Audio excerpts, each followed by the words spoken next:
السلام علیکم فرینڈز، آپ دیکھ رہے ہیں ورڈ ویلی۔ مزید ویڈیوز کے لیے میرے چینل کو لائک اور سبسکرائب ضرور کریں۔ حضرت ابراہیم علیہ السلام۔ حضرت ابراہیم علیہ السلام اللہ تعالیٰ کے عظیم عالی شان نبی تھے۔ آپ علیہ السلام کو ابو الانبیاء بھی کہا جاتا ہے۔ بہت سے انبیاء آپ کی اولاد سے ہیں۔ آپ علیہ السلام عراق کے ایک شہر ارم میں 2200 سال قبل مسیح میں پیدا ہوئے۔ آپ علیہ السلام کا ذکر تورات اور انجیل میں بھی ملتا ہے۔ آپ علیہ السلام کی ولادت نمرود کے زمانے میں ہوئی۔ آپ علیہ السلام کے والد کا نام آزر تھا اور وہ بت تراش تھے۔ آپ علیہ السلام کو بچپن سے ہی بت پرستی سے سخت نفرت تھی۔ ایک رات آپ نے ایک چمکتا ہوا ستارہ دیکھا تو کہا کہ یہ میرا رب ہے۔ پھر جب وہ ستارہ ڈوب گیا تو آپ نے کہا کہ میں ڈوب جانے والوں کو پسند نہیں کرتا۔ پھر اس کے بعد چاند چمکا تو آپ علیہ السلام نے فرمایا کہ یہ میرا رب ہے۔ پھر وہ بھی جب ڈوب گیا تو فرمایا کہ اگر میرا رب مجھے ہدایت نہ فرماتا تو میں بھی گمراہوں میں سے ہوتا۔ پھر جب چاند بھی غروب ہو گیا اور سورج نکل آیا تو اس چمکتے سورج کو دیکھ کر فرمایا کہ یہ میرا رب ہے۔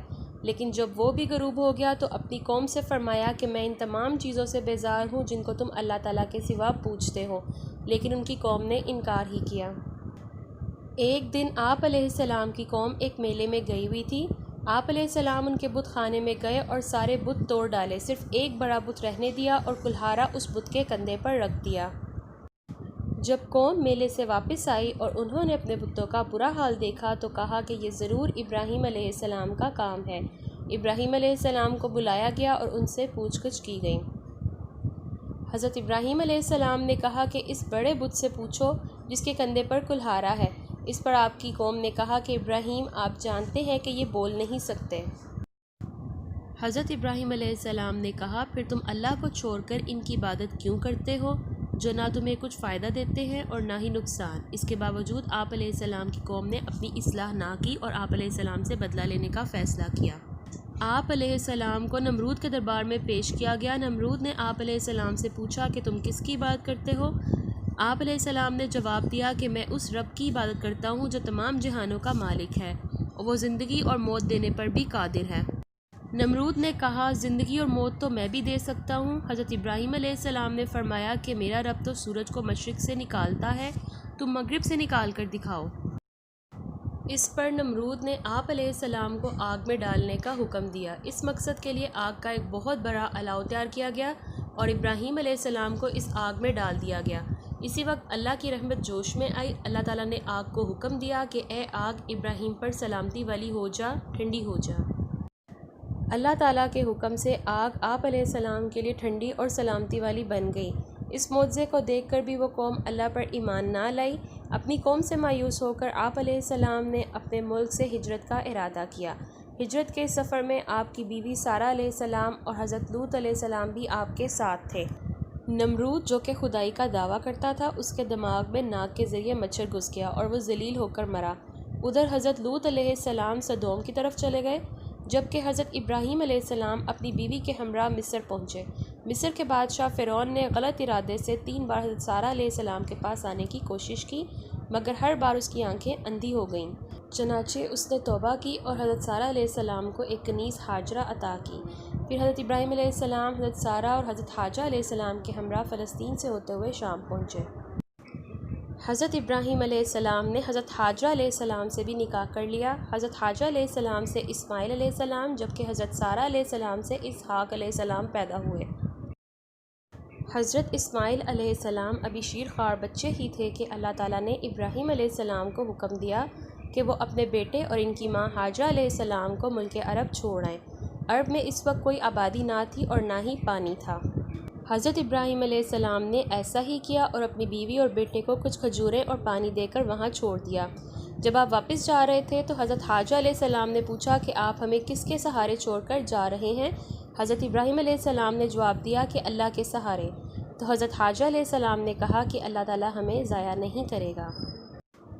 جب کھجوریں اور پانی ختم ہو گیا تو حضرت اسماعیل علیہ السلام بھوک اور پیاس سے رونے لگے۔ تو حضرت حاجہ علیہ السلام پریشانی کی حالت میں صفا اور مروہ کی پہاڑیوں پر دوڑنے لگے کہ کہیں سے کوئی قافلہ آتا دکھائی دے تو ان سے پینے کا پانی لے۔ اس دوران حضرت اسماعیل علیہ السلام کی ایڑیاں رگڑنے سے چشمہ پھوٹ پڑا۔ اللہ تعالیٰ کو حضرت حاجہ علیہ السلام کا اولاد کے لیے مشقت کرنا اتنا پسند آیا کہ اللہ نے حج اور عمرہ میں صفا اور مروہ کی پہاڑیوں پر 7 چکر لگانا فرض قرار دیا۔ حضرت حاجہ علیہ السلام نے جب پانی دیکھا تو اس پانی کو روکنے کے لیے اس کے گرد ریت کی دیوار بنا دی اور کہتی جاتی زمزم زمزم، یعنی رک جا، اسی لیے اس پانی کو آب زمزم کہا جاتا ہے۔ حضرت حاجہ علیہ السلام نے خود بھی پانی پیا اور اپنے بیٹے کو بھی پلایا۔ لوگوں نے جب پانی دیکھا تو حضرت حاجہ علیہ السلام کی اجازت لے کر وہاں رہنے لگے۔ اس طرح مکہ آباد ہوا، تجارتی قافلے بھی وہاں رکنے لگے، اس طرح مکہ تجارتی مرکز بھی بن گیا۔ حضرت ابراہیم علیہ السلام اپنی بیوی اور بیٹے سے ملنے آتے رہتے تھے۔ جب اسماعیل علیہ السلام کچھ بڑے ہوئے تو ابراہیم علیہ السلام نے خواب دیکھا کہ کوئی ان سے کہہ رہا ہے کہ اپنی سب سے پیاری اور محبوب چیز دو۔ حضرت ابراہیم علیہ السلام سمجھ گئے کہ اپنے بیٹے کو ذبح کرنے کا حکم ہے۔ جب حضرت ابراہیم علیہ السلام نے اسماعیل علیہ السلام کو اللہ تعالیٰ کے حکم کے بارے میں بتایا تو حضرت اسماعیل علیہ السلام نے کہا کہ اگر یہ اللہ کا حکم ہے تو کر گزریں، انشاءاللہ آپ مجھے صبر کرنے والوں میں پائیں گے۔ حضرت ابراہیم علیہ السلام اللہ کے حکم کی تعمیل میں اپنے پیارے بیٹے کو ذبح کرنے کے لیے منی لے گئے۔ راستے میں 3 بار انہیں شیطان نے روکنے کی کوشش کی، مگر ابراہیم علیہ السلام اسے پہچان گئے اور اسے کنکریاں ماری۔ اللہ تعالیٰ کو ابراہیم علیہ السلام کا یہ طریقہ اتنا پسند آیا کہ اسے حج کے ارکان میں شامل کر لیا۔ منی پہنچ کر ابراہیم علیہ السلام نے اسماعیل علیہ السلام کی گردن پر چھری رکھ دی۔ اسی وقت اللہ تعالیٰ نے حضرت اسماعیل علیہ السلام کی جگہ دمبا بھیج دیا۔ یہ حکم ایک امتحان تھا جس پر آپ اور آپ کے بیٹے پورے اترے۔ حضرت ابراہیم علیہ السلام کی اس قربانی اور سنت کی یاد میں ہر سال عید الاضحیٰ کے موقع پر اللہ کی رضا حاصل کرنے کے لیے جانور قربان کیے جاتے ہیں اور تا قیامت کیے جاتے رہیں گے۔ حضرت ابراہیم علیہ السلام نے حضرت اسماعیل علیہ السلام کے ساتھ مل کر اللہ کے حکم سے خانہ کعبہ کی تعمیر کی اور جنت سے آیا ہوا ایک پتھر حجر اسود بھی اس میں نصب کیا۔ تو یہ تھے حضرت ابراہیم علیہ السلام جو کہ اللہ تعالیٰ کے نہایت مطیع اور فرما بردار تھے۔ اللہ تعالیٰ نے انہیں بہت سخت آزمائشوں سے گزارا۔ یہ آزمائشیں آپ کے درجات بلند کرنے کے لیے تھیں۔ اللہ تعالیٰ نے حضرت ابراہیم علیہ السلام کو دنیا میں اپنا خلیل یعنی دوست اور لوگوں کا امام مقرر کیا۔